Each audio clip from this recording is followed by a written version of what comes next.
Yeah, this is Mayor Joe Ganim, and I think it's important to take a moment and just let people know what's potentially the impact of what's happening or not happening with the state budget with regards to the interim budget that's in place now that is proposing to cut our city by some $27 million, which would be 5% across the board, which I guess maybe when you say it like that doesn't sound like much. But when you realize you're not going to cut police, you're not going to cut fire, you're not going to cut education, you're not going to, unless you lay off your workforce, you're not going to cut employees, puts us in a terrible position to try and continue the commitment that we've tried to make to all the almost 145,000 people that live in the state's largest city on a day-to-day basis. So I'm very concerned about it.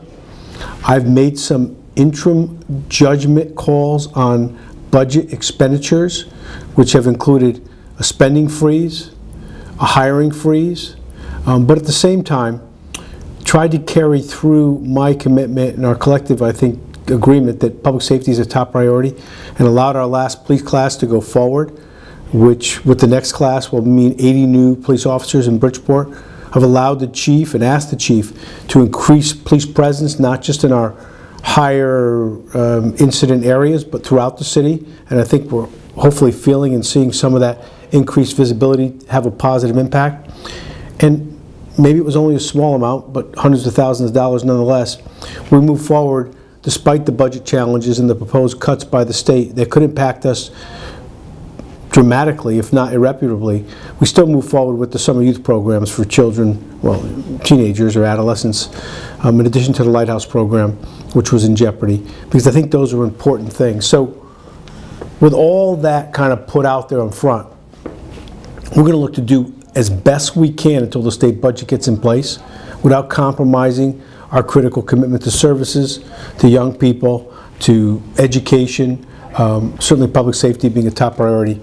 And then if we have to, the bad news will start to impact people's lives more dramatically if this budget is not solved. There's no way around it for Bridgeport, for Hartford, New Haven right now, where tens of millions of dollars, close to 30 million for Bridgeport as I mentioned, would be in jeopardy. And there's no way we can make that up just by cost savings on hiring freezes and spending freezes.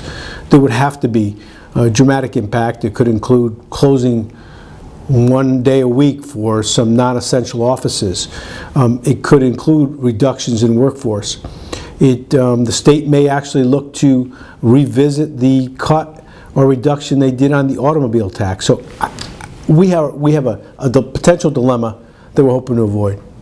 On a positive note, the State Employees Union just ratified a major contract which will produce hundreds of millions of dollars in savings, and as a first major step, I hope, towards the governor and the legislature coming to terms on a budget that will serve all of Connecticut and help Bridgeport as we direly need it.